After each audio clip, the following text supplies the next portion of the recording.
Muhammad ibn Abdullah wa alihi wa sahbihi wa man walah wa la hawla wa la quwwata illa billah, amma ba'du. Para hadirin hadirat jamaah Majelis Ta'lim Masjid Jami' Sabilillah yang berbahagia, puji syukur kita panjatkan hadirat Allah Subhanahu wa taala yang telah mempertemukan kita kembali dalam rangka menuntut ilmu Allah, ilmu Rasulullah sallallahu alaihi wasallam. Lanjutkan kembali pembahasan di dalam kitab Syarah Uqudul halaman 14 dengan baris pertama dari atas dengan bacanya wa qala Rasulullah sallallahu alaihi wasallam. Langsung saja diterangkan. Bismillahirrahmanirrahim. Qala al-musannif rahimahullah wa nafa'ana bihi wa bi ulumihi fid dharain amin radhiyallahu ta'ala anhu.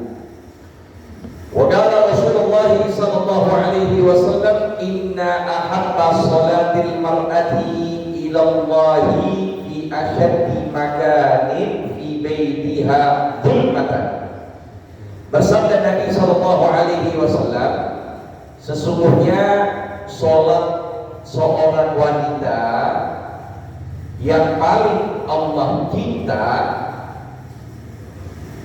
ya adalah di tempat yang paling gelap di rumahnya, yang tidak terlihat, yang tidak di sana lalu lalangnya orang, itu di dalam rumah.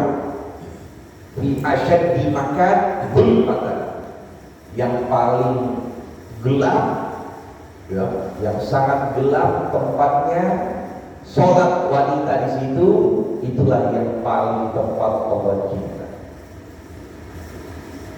Nabi nyatakan begitu.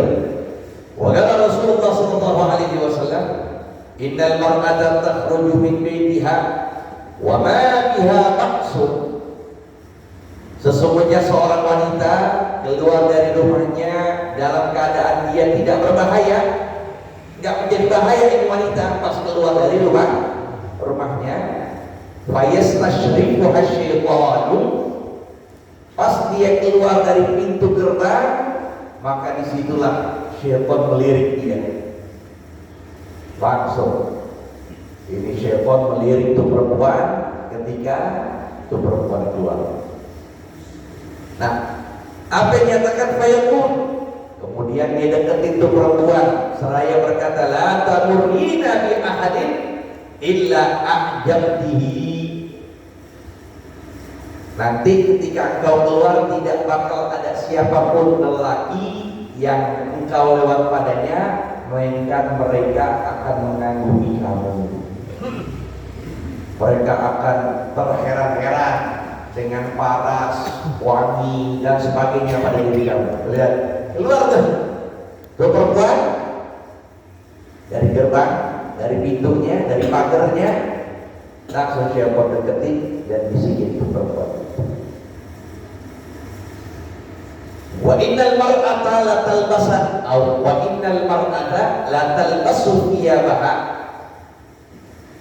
Kemudian si wanita ini keluar dari rumahnya dengan baju yang paling rapi, yang paling bersih, keluar dari rumahnya. Dia pakai baju yang paling bersih, yang paling rapi. Nah, dari situ berkatalah suaminya, fayaqulu ahluha, berkatalah suaminya, aina turidina, mau kemana sih kamu? Nah, bataqulu, maka si wanita itu menjawab, a'udzu maridwan, aku akan menjenguk orang yang sakit. Dan menjenguk orang sakit keutamaannya besar kan? Sampai disebutkan siapa orang yang menjenguk orang yang sakit di pagi hari, sholat alaihi sab'una malaikat hatta yumsiya, 70.000 malaikat beristighfar kepada Allah untuk orang itu sampai di sore hari. Lalu kemudian siapa dia juga menjenguk orang yang sakit di sore hari, maka pun malaikat sebanyak 70.000 akan beristighfar kepada Allah untuk orang itu sampai di pagi hari. Begitu terus. Makanya afdal untuk menjenguk orang sakit dengan dua waktu ini. Yang pertama di pagi, yang kedua di petang hari. Dia ngomong ini, aku akan menjenguk orang yang sakit. Apalagi, wa asyhadu janazatan, aku akan menyaksikan jenazah diantarkan ke tempat peristirahatan. Oke gitu. Gimana hukumnya menjenguk mengantarkan jenazah? Bagi wanita yang ingin mengantarkan jenazah, maka di sini sebenarnya ada larangan. Ada larangan buat wanita. Apalagi keluarga dekat, apalagi istrinya. Dikarenakan ketika meninggal si suami, maka istri wajib iddah, nggak boleh keluar lagi, nggak boleh ngobrol lagi sama yang bukan mahram di rumah, di kamar. Nah, dia itu wajib iddah. Disitulah dikatakan ya firaqul maut, pisah tapi pisah mati. Maka dia harus diam selama 3 bulan 10 hari. Di situ 3 bulan 10 hari nggak kemana-mana, udah di situ. Bukan 100 hari, bukan ya, 3 bulan 10 hari. Dan wajib untuk ini wanita tarkul ihdan, meninggalkan sesuatu dalam berhias, wangi-wangian ya, pakai bedak, pakai lipstik, nggak boleh selama 3 bulan 10 hari. Jadi nggak ada istilah pas dia meninggal keluar, baru lakinya meninggal sehari udah ke pasar, nggak boleh. Jadi dia di situ baca itu selama 3 bulan, baca pikir, wirid, tahlil buat si dia suami. Maka dari sini apa yang lebih baik? Nah, ketika perempuan, ketika keluarga wanita si almarhum nggak nganterin jenazah, afdal buat mereka itu dilakukan sholat jenazah di rumah sebelum dibawa ke masjid, sebelum dibawa ke musola. Sholat itu dulu di rumahnya, agar istrinya yang ya, anaknya yang perempuan, mantunya yang perempuan, semuanya mereka bisa melakukan sholat jenazah buat almarhum. Kemudian setelah itu dibawalah ke masjid, ke musola, dilakukan sholat jenazah secara umum. Kalau memang ini perempuan ya, bukan dari istrinya ya, misalnya ingin mengantarkan jenazah dan dia kuat, nggak ada nangis, nggak ada apa, itu boleh-boleh saja. Boleh. Seorang wanita ziarah kubur boleh selama di situ tidak mendatangkan hal kebiasaan orang jahiliyah, nangis berlebihan, tidak memakai adab syariah, ya dijaga, ditutup sopan, nggak dia teriak-teriak, nggak dia ya, melakukan kebiasaan jahiliyah. Nah itu dibolehkan. Karena ziarah kubur bagi wanita itu di zaman Rasulullah diizinkan oleh Nabi besar Muhammad Sallallahu Alaihi Wasallam. Menjenguk atau mengantarkan jenazah, atau usolli di masjidin. Nah, seperti di sini, ini wanita keluar, ditanya sama suaminya, mau kemana neng? Mau sholat di masjid, taraweh, id, ya, apa lagi? Ngaji, maulid, Isra Mi'raj, apa aja, mau yang dilakuin di masjid. Aku ingin sholat ke masjid. Maka dinyatakan Nabi, wa ma abadatil mar'atu rabbaha. Nah, Jadi disampaikan ini wanita berbagai macam ibadah yang dia inginkan ketika keluar rumah. Maka disebutkan oleh Nabi, wa ma abadatil mar'atu rabbaha, dan tidaklah seorang wanita menyembah Tuhannya mitla an ta'budahu bi baitiha, melebihi keutamaannya ketimbang dia beribadah kepada Allah di rumahnya. Jadi apa?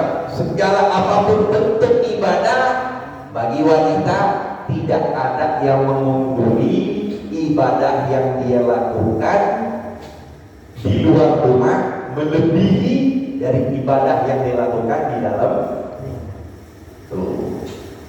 Apapun ibadah di luar rumah nggak menandingi buat wanita dalam keistimewaan dan kemuliaannya ketimbang dia ibadah di dalam rumah. Ai mahalla iqamatiha. Nah, makanya disinilah biasanya wanita ada tempat khusus mereka buat ngaji. Ada namanya musola, ada namanya langgar, majlis taklim, ya kan? Yang tidak ada yaitu masjidnya. Sehingga ketika ini wanita dalam keadaan dia dapat bulannya, tetap tidak berhenti untuk melakukan aktivitas. Itu tetap ada pengajiannya, ya kan? Tapi kalau di masjid, terbentur ketika di sini, gitu kan? Wa an Abi Muhammad Asy-Syaibani annahu ra'a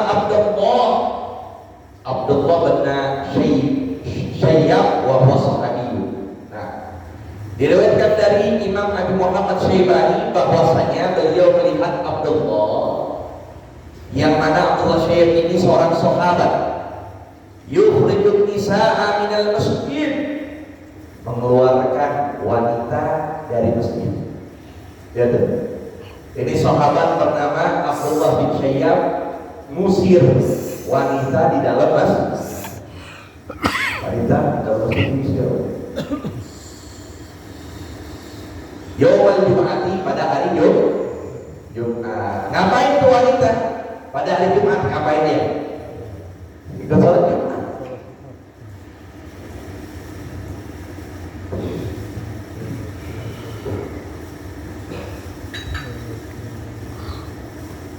Ikut sholat Jumat.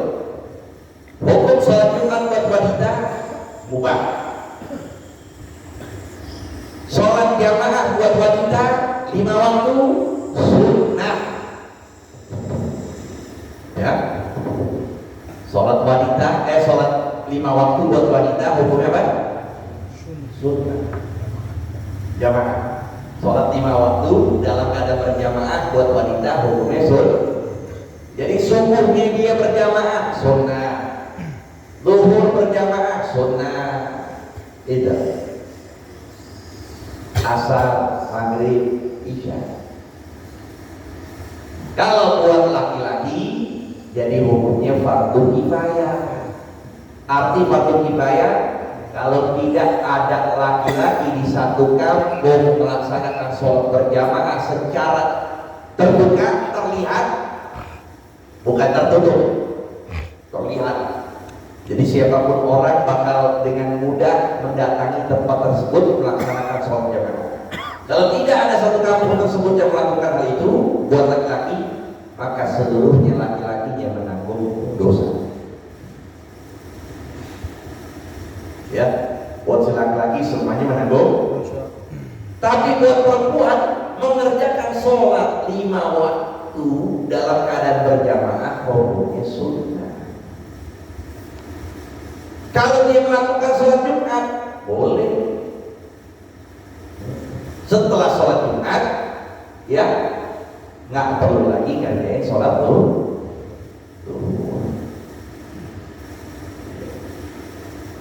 Udah kerja sholat Jumat, langsung nggak perlu lagi kerja sholat.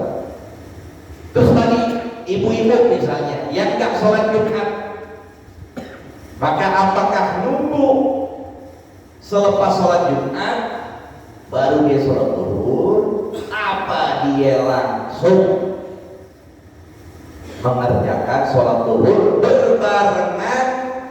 setelah adzan atau berbarengan di pertengahan khutbah Jumat, maka hukumnya sunnah dia menanggungnya.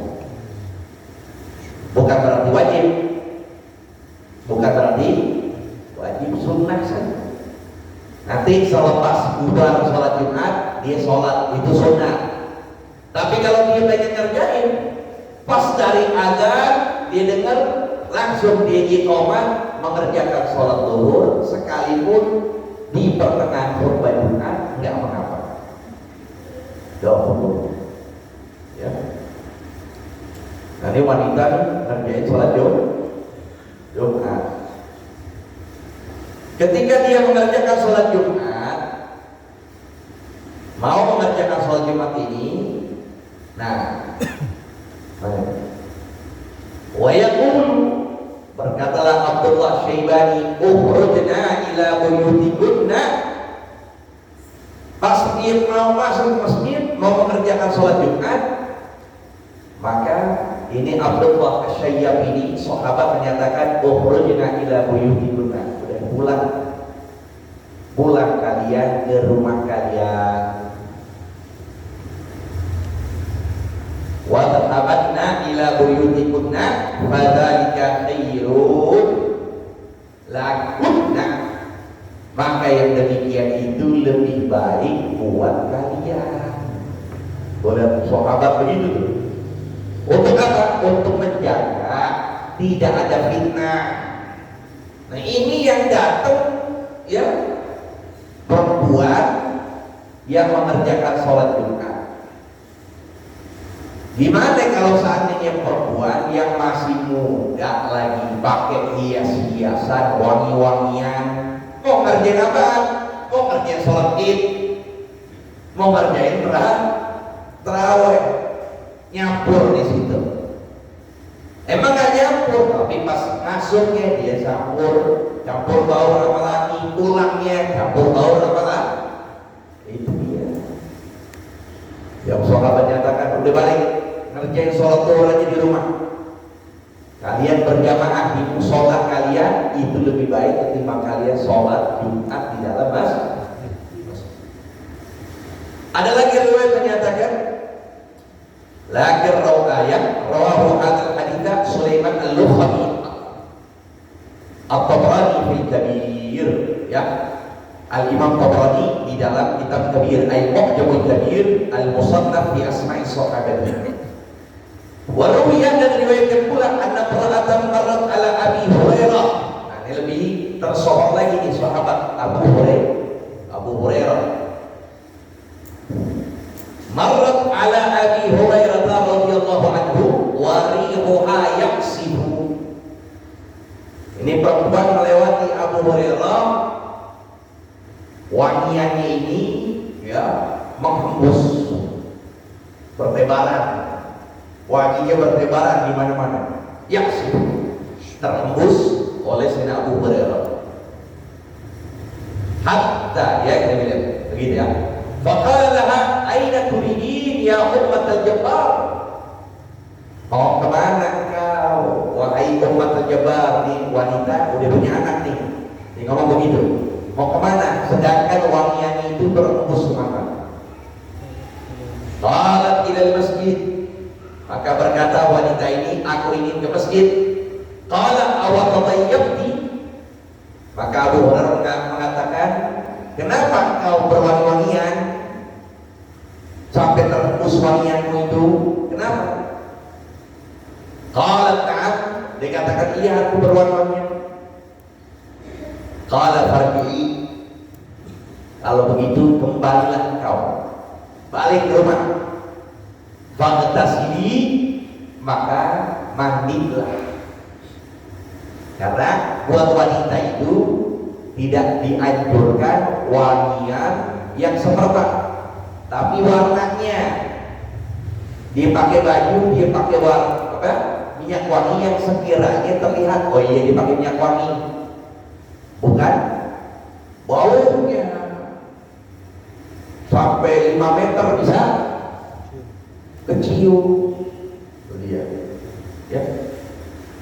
Maka Sayyidina Abu Hurairah menyuruh, udah baliklah engkau, pulang. Faktasili, maka mandilah. Fa ini sami'tu Rasulullah sallallahu alaihi wasallam. Kenapa? Karena aku mendengar Rasulullah sallallahu alaihi wasallam bersabda, yaqul la yaqbalallahu salatan min imra'atin kharajat ilal masjid wa rihuha yaqsifu hatta tarji'a fatadtasila. Karena aku mendengar Rasulullah sallallahu alaihi wasallam bersabda, tidak akan diterima sholat seorang wanita yang keluar menuju masjid sedangkan wangi-wangiannya itu tercium. Berarti menunjukkan dalam hadis ini bukan berarti larangan wanita masuk masjid, bukan larangan wanita duduk di masjid, bukan larangan wanita sholat di dalam masjid, bukan. Tapi lantaran ada apa tadi? Wangiannya yang terhembus sampai dicium oleh laki yang bukan mahramnya. Itu aja. Walaisal murad khususan muslim. Nah, beliau nih meriwayatkan, berkomentar akan di sini, dan juga tidak dikhususkan wajib mandi. Enggak wajib mandi. Bukan itu, bal idhabi raihatiha. Tapi yang dimaksud adalah dia hilangin tuannya. Ya, yang penting gak bau badan, itu aja. Yang penting itu, jangan dia wangi-wangian sampai apa? Kelihatan atau terhembuskan ini. Yang lagi yang lewatin dia terhembus di simulan lagi. Berarti menunjukkan di sini larangan buat wanita masuk dalam masjid lantaran sebab, ya, sebab hari tadi, sebab yang di luar itu, bukan zatnya. Kalau wanita itu sendiri boleh dimasuk masjid, boleh dikerjain sholat, boleh diikutin apa aktivitas dalam masjid.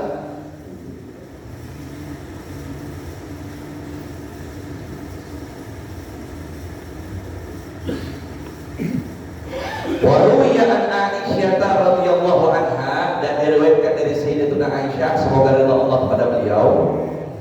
Qalat bainama Rasulullah jalisun fil masjid, dikisahkan ketika Nabi sedang duduk di dalam masjid. Nah, itu. Idza khalat imra'atun min Muzayyinah atau min Muzayyinah.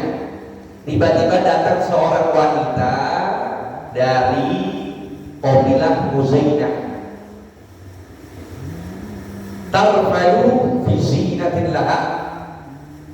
Dia berlebihan di dalam berhias. Ya, semua udah hiasan ada pada dia udah. Cincinnya 5 emas semuanya. Dijualan emas ya. Semua wangi-wangian. Nah, berlebihan melewati Nabi dan dia masuk ke dalam masjid.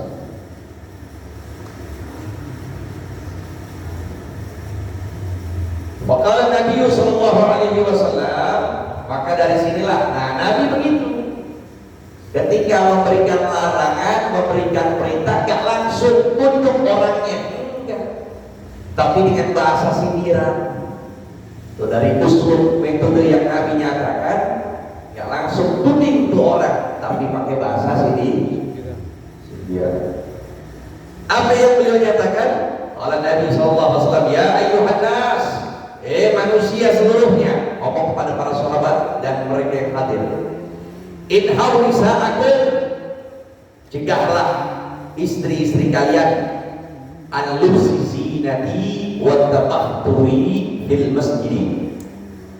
Cegahlah wanita kalian untuk memakai pakaian atau berhias-hias dan tabahtur dan sombong di dalam berjalan fil masjid, menuju masjid.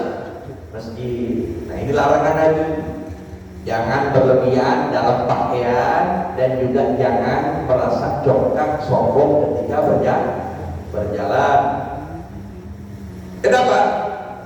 Disebutkan fa inna bani Israil lam yul'anu, maka sesungguhnya Bani Israil mereka tidak dilaknat hatta albasu nisa'a humuzinata wa tabakhtaru fil masjid, Nah, tidaklah mereka dilaknat, melainkan mereka membiarkan wanita-wanita mereka memakai perhiasan ya, di dalam masjid. Lalu apa lagi? Watabahtaru, dan mereka berbangga-bangga, bersombong-sombong ya ketika berjalan. Jadi tidak dilaknat tuh Bani Israel, mereka dua macam, membiarkan istri mereka dengan berpakaian berlebihan dan juga merasa sombong di dalam berjalan.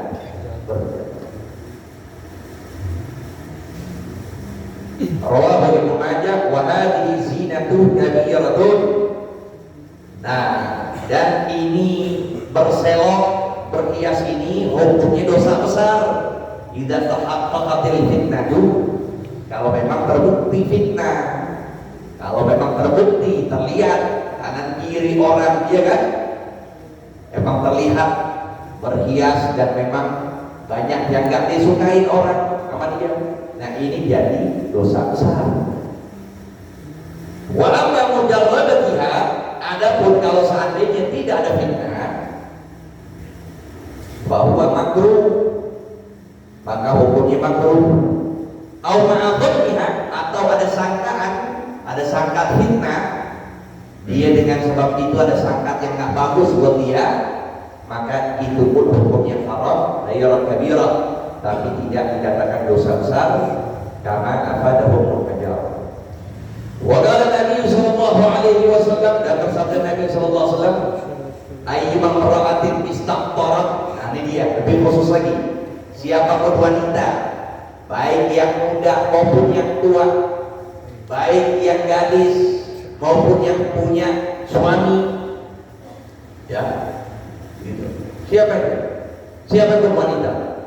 Istaqtarat, yang berwangi-wangian, memakai wangian sampai dicium wangian tersebut oleh orang-orang yang duduk yang dilewati itu semua. Artinya apa? Wahwati, yaitu wangian, wal murad mayyadharihu, maksudnya yang tidak nampak wangiannya. Buat wanita tersebut begitu, yang terlihat warna tapi tidak apa?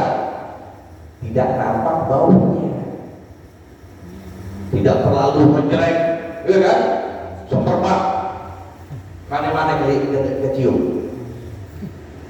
Nah, siapa wanita yang memakai wangian-wangian tersebut, tsumma kharajat, kemudian dia keluar dari rumahnya, famarrat ala qaumin, kemudian dia melewati oleh lelaki-lelaki yang bukan mahramnya, liyajiduri haha, dari situlah si lelaki-laki tersebut menghembus wangian itu perempuan, fahiya zaniyatun, maka hukumnya ini perempuan seperti melakukan zina, menanggung dosa zina. Bukan dia aja, orang tuanya pun juga nanggung dosanya. Orang tuanya di alam kubur nanggung dosanya. Tuh, dia yang di alam kubur sih, orang tuanya nanggung juga dosa tuan perempuan.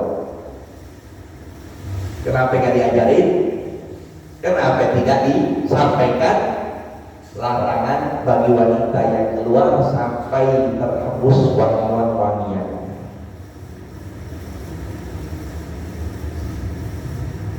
Wa kullu ainin, nah, dan setiap mata nazarat ila muharramin, dan setiap mata yang melihat kepada hal demikian, zaniyatun. Nah, ini ya, kama taqaddama rawal Imam Ahmad bin Nasai wal Hakim an Abi Musa al-Asy'ari, dan setiap mata artinya zina, karena zina ini bermacam-macam.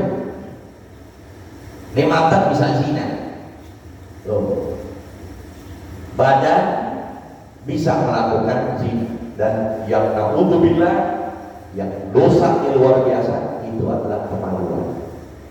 Itu di antaranya dia menanggung dosa, yaitu ketika seorang wanita keluar dalam keadaan dia berwangi-wangian dan dicium wangian tersebut oleh lelaki yang bukan. Na'udzubillah min Waqala Rasulullah sallallahu alaihi wasallam. Sampai sini dulu. Wallahu a'lam. Rabbi zidna ilma warzuqna. Ada pertanyaan silakan sebelum kita baca tahlil. Tentang itu deh. Jenazah. Ada di masjid. Jenazah orang meninggal. Di tempat saya tuh ada namanya sholat hadiah. Kalau di sini sebutannya bukan hadiah, sholatul unsi. Tadi kan? Maghrib itu ya. Iya, sholatul unsi. Ya, dia habis hari pertama itu. Sesuai apa? Sabda Nabi yang berbunyi itu, kasihanilah orang yang meninggal di hari pertama yang menghalangi ketakutan yang fitnatul umur. yang amat dahsyat. Makanya sholat jenazah itu habis maghrib gitu ya. Apa? Hari pertama ya. Kalau dalam hadisnya itu masih dipertanyakan apa? Masalah sholat hadiah. Ya. Karena dalam permasalahan hadis-hadis yang sifatnya dhaif nggak boleh dipakai untuk ibadah.